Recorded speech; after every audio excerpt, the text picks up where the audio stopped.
Okey, bismillahirrahmanirrahim. Assalamualaikum warahmatullahi wabarakatuh. Okey, so sebelum ni kita dah belajar tentang beriman kepada hari akhirat. Okey, kalau sebelum ni beriman dengan hari akhirat, dalam rukun iman, selepas beriman dengan hari akhirat, beriman dengan apa? Rukun iman kan ada 6.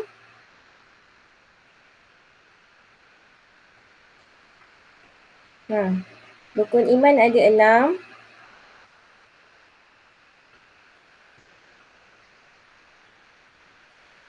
Siapa boleh bagi tahu?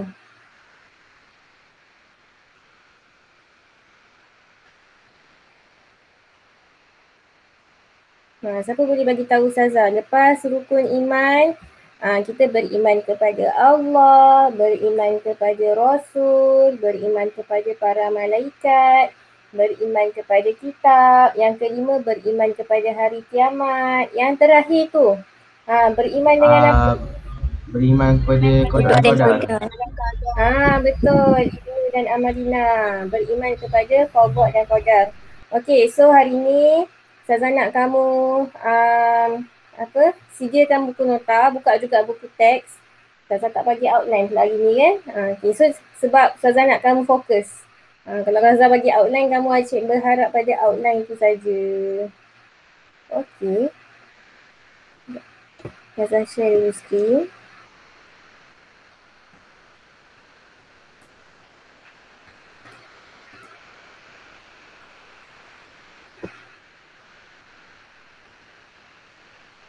Okey, nampak tak beriman kepada qada dan qadar?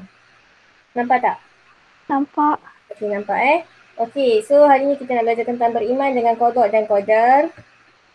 Okey, pengertian qada dan qadar. Okey, kita ada dua, bahasa dan istilah. Daripada segi bahasa apa, daripada segi istilah apa, kemudian apa contohnya.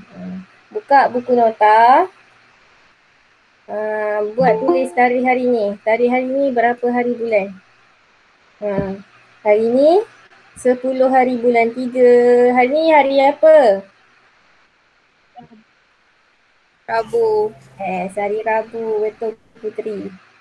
Okey. Kalau ada yang pakai nama orang lain bagi tahu Okey. Ingat tau isi kehadiran dekat link. Kalau yang siapa baru masuk tu Azhar copy balik link. Okey. So tulis dekat buku pengertian qada dan qadar. Pengertian qada dan qadar daripada segi bahasa ialah kita qada maksudnya menyempurnakan sesuatu. Menyempurnakan sesuatu itu qada. Daripada segi istilah, qada tu bermaksud ketentuan Allah yang azali terhadap semua makhluk. Maksudnya sejak kita azali ni apa? Azali ketika mana kita dalam alam roh lagi. Allah dah tetapkan. Kita lahir bila, kita mati bila, siapa mak ayah kita. Kita berlahir tengok contoh ni. Okey, ini contoh yang daripada segi penciptaan bumi lah. Okey, itu contoh qada kita. Okey, contoh kalau dekat sini ialah Allah menentukan sejak azali yang Allah akan menciptakan bumi. Belum cipta lagi, hanya ketentuan. Hanya Allah nak tetapkan ketentuan. Allah akan cipta manusia di bumi. Itu qada. Okey, daripada segi qadar, maksudnya daripada segi bahasa ialah menjelaskan qadar sesuatu. Okey, menjelaskan qadar sesuatu. Daripada segi istilah ialah pelaksanaan sesuatu perkara mengikut ketentuan Allah sejak azali. Contohnya Allah menciptakan bumi, Allah menciptakan manusia setelah Allah ciptakan bumi. Okey, Allah ciptakan manusia yang telah mendiami bumi. Contohlah. Okey. Faham tak? Qada maksudnya ialah ketentuan Allah. Qadar ialah pelaksanaan ketentuan tu. Itu secara ringkasnya. Tapi kalau dalam exam jangan kata macam tu je. Qada ketentuan Allah. Qadar ialah pelaksanaan qadar Allah. Qada Allah. Tak. Awak tulislah penuh-penuh. Pelaksanaan sesuatu perkara mengikut ketentuan Allah sejak azali. Okey? So seterusnya Maksud beriman kepada qada dan qadar. Tadi kita belajar qada tu apa, qadar tu apa. Kalau maksud ini kita belajar tentang maksud beriman kepada qada dan qadar. Apa maksudnya? Ialah kita sebagai hamba, kita meyakini bahawa Allah yang menentukan setiap perkara yang berlaku.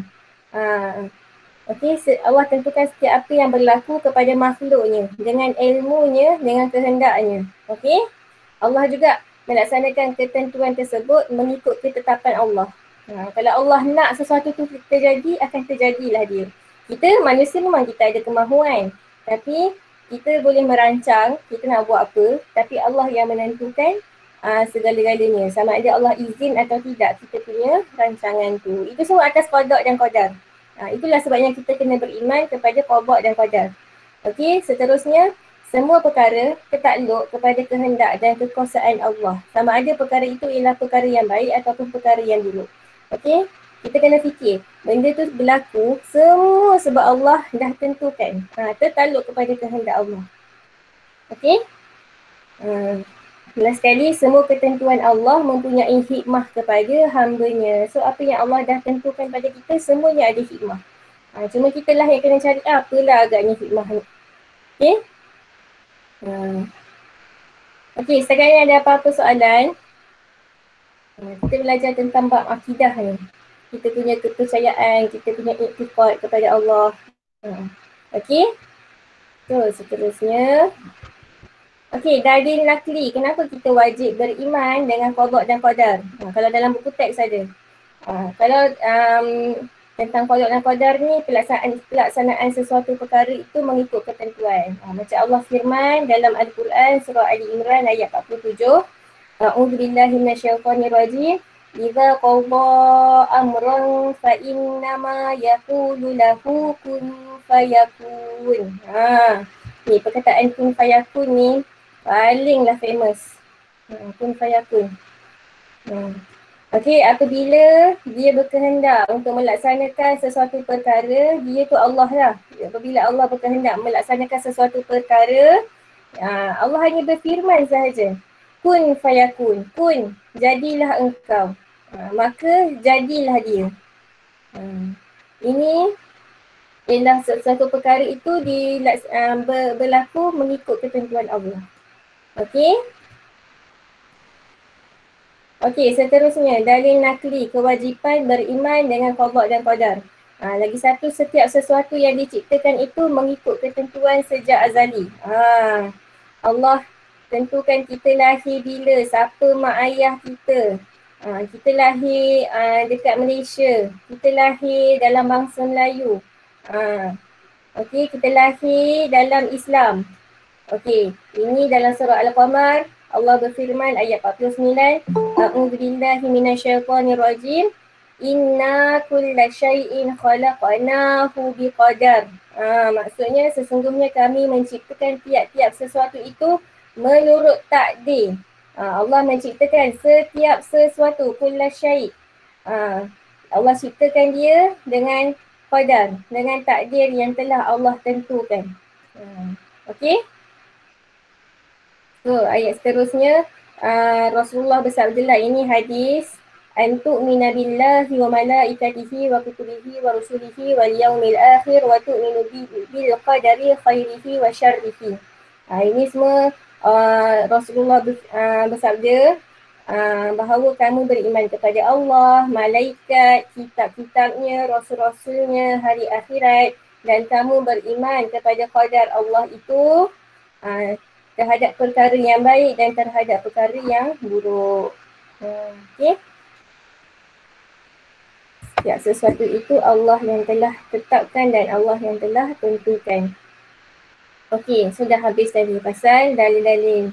Okey, so ada dua jenis qada. Tadi kan qada ialah ketentuan sesuatu, qadar ialah pelaksanaannya. Betul tak? Ingat tak? Jangan keliru. Qada ialah sesuatu yang ditentukanlah, yang telah Allah tentukan. Qadar ialah pelaksanaan, jangan tukar. Okey? So ini ialah qada. Ketentuan sesuatu, qada. Ada dua jenis qada. Kita panggil qada mubram. Kalau bahasa Arabnya macam ni, mubram.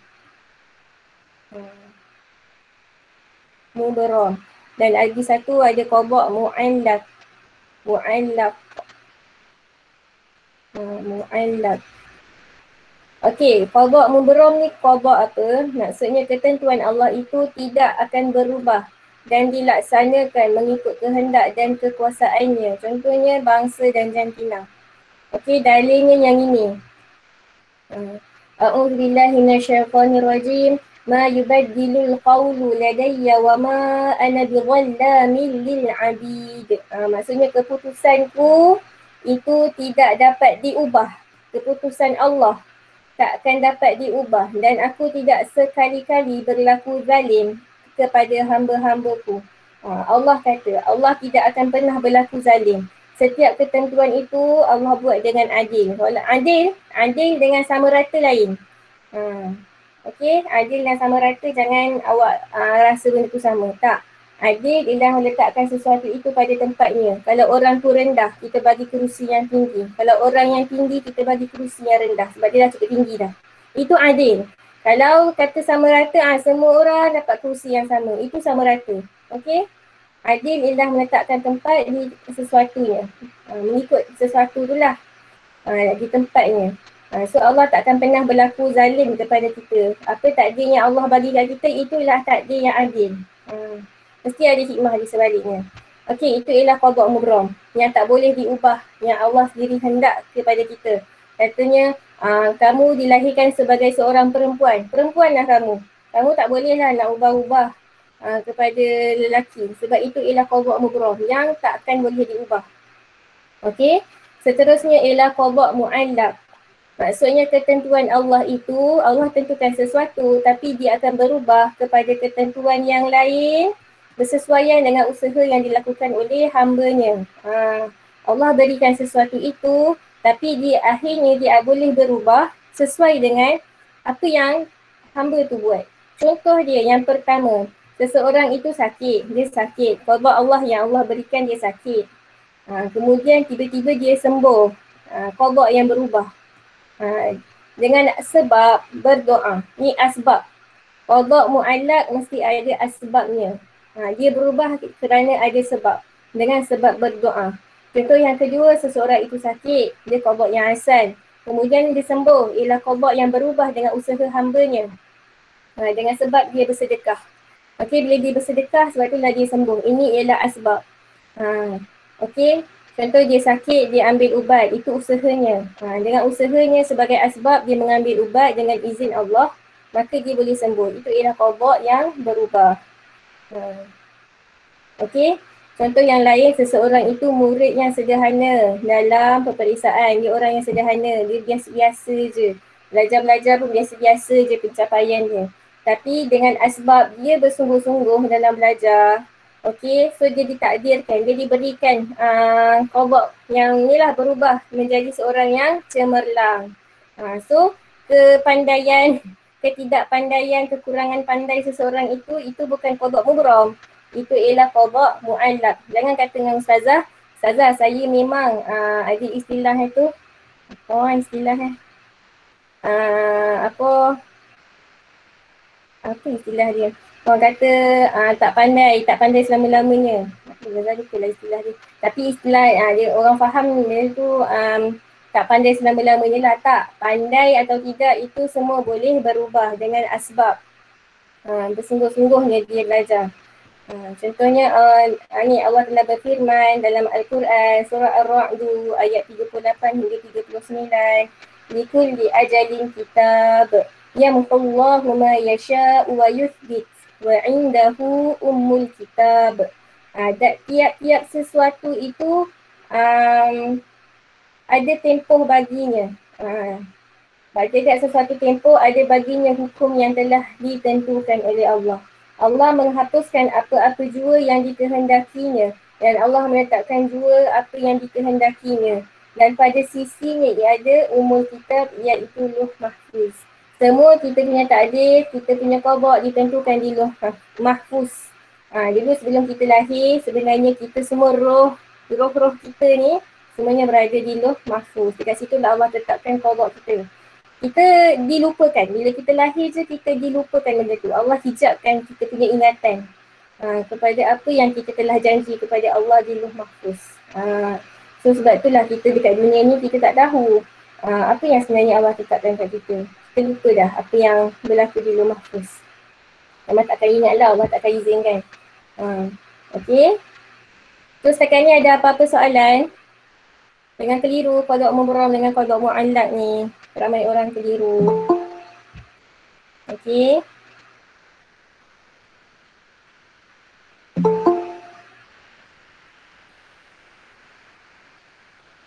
Okay, kita pergi kat seterusnya.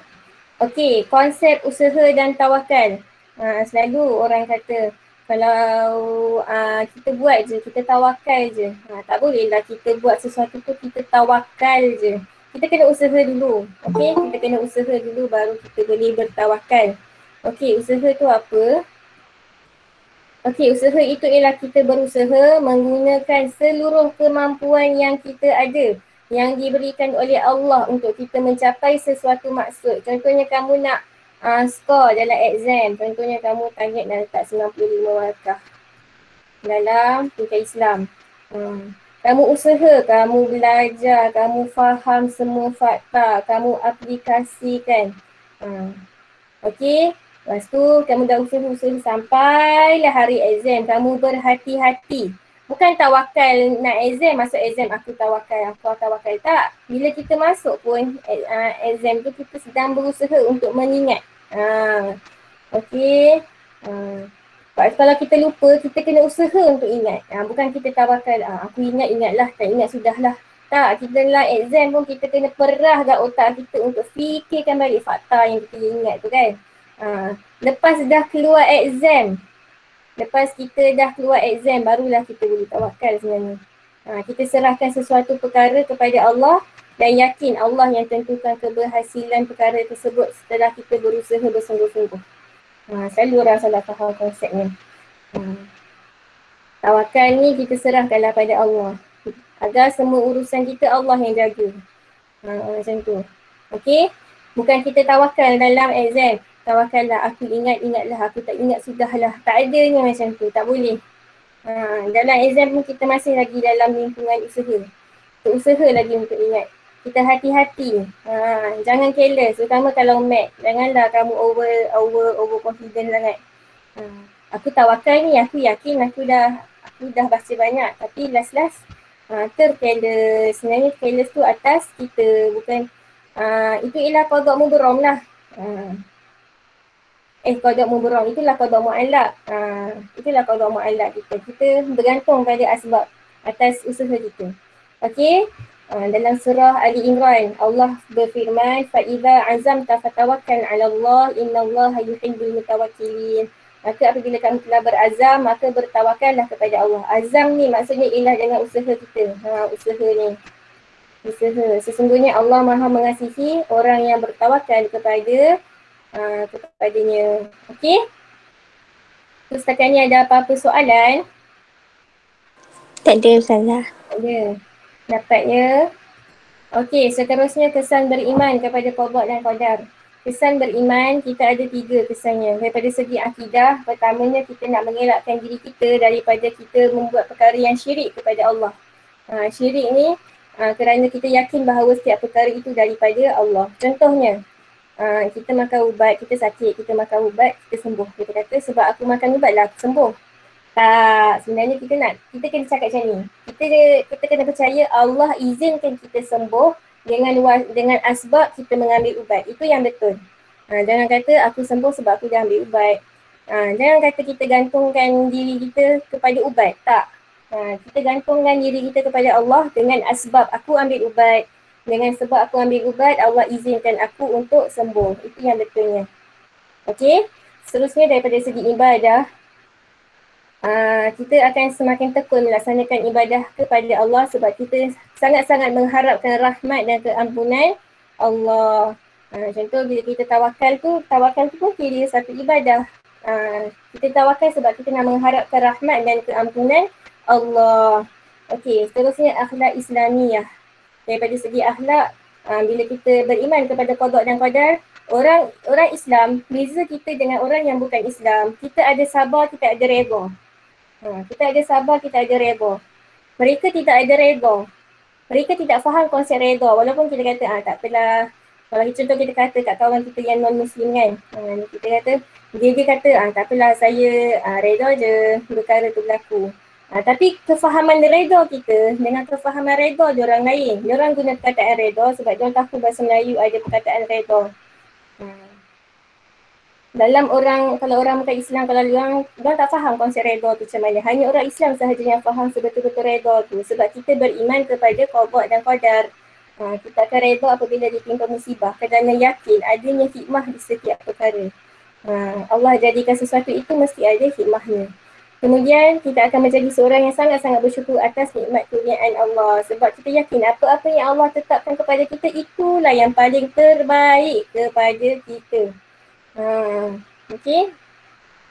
Kita kena bersyukur sebab kita tahu apa yang kita dapat itu yang terbaik. Contohnya, kita ditakdirkan untuk menjadi orang yang sangat kaya. Sebab Allah fikir itu yang terbaik untuk kita. Allah takut, bukan Allah takut tak. Salah. Sebab kalau katalah Allah takdirkan kita menjadi seorang yang kurang harta, kita menjadi seorang yang kufur. Okay. Sebab itulah dia diberi kekayaan. Sebab dia sebenarnya diuji dengan kekayaan itu. Itulah ujian iman dia. Ada juga orang yang diuji dengan keadaan yang kekurangan, kemiskinan. Sebab Allah tahu. Kalau dia dijadikan sebagai seorang yang kaya, dia akan lupa diri dengan hartanya.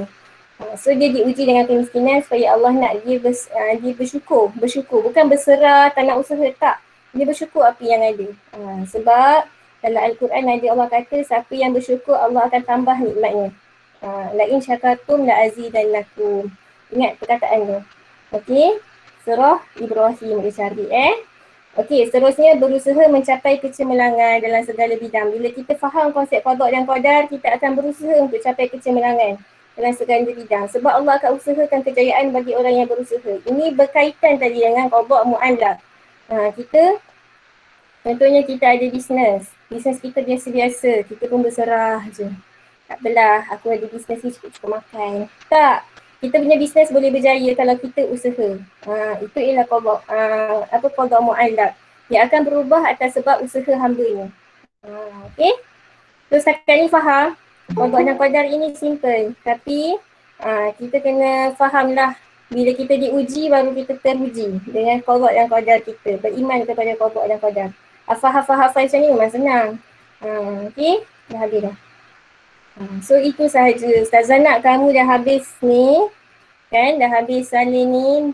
Nota ni bagi kat Ustazah gambar notanya. Okay.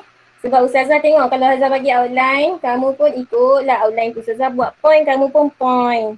Bila Ustazah bagi macam ni barulah Ustazah nak nampak kreativiti kamu. Macam mana kamu nak susun nota kamu. Ustazah tak nak dah bagi outline. Macam mana point-point Ustazah bagi tu, itulah pointnya. Ni semua Ustazah nak kamu buatlah ikut kreativiti kamu. Okay. Boleh? So, sebelum kamu left, setakat ni sajalah kelas kita. So, sebagai pentaksiran lah, kamu faham atau tidak, Ustazah nak kamu tulis ada berapa jenis qada. Ada berapa jenis qada dan nyatakan qada apa.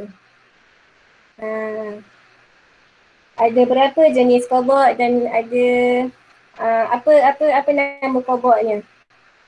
Okey. Tulis nama dulu. Assalamualaikum Ustazah. Saya sekian-sekian. Siapa? Saya Airin, saya Syazwana, saya Puteri, saya Shanila. Ini jawapan saya. Tulislah. Qada itu, jenis qada ada berapa. Kemudian apa nama qadanya. Itu saja. Okey. So kalau siapa yang dengar rakaman kelas ini, boleh tulis juga dekat ruangan komen. Kat bawah tu tulis nama, kelas dan apa jawapan kamu. Jenis qada ada berapa dan apa namanya. Okey?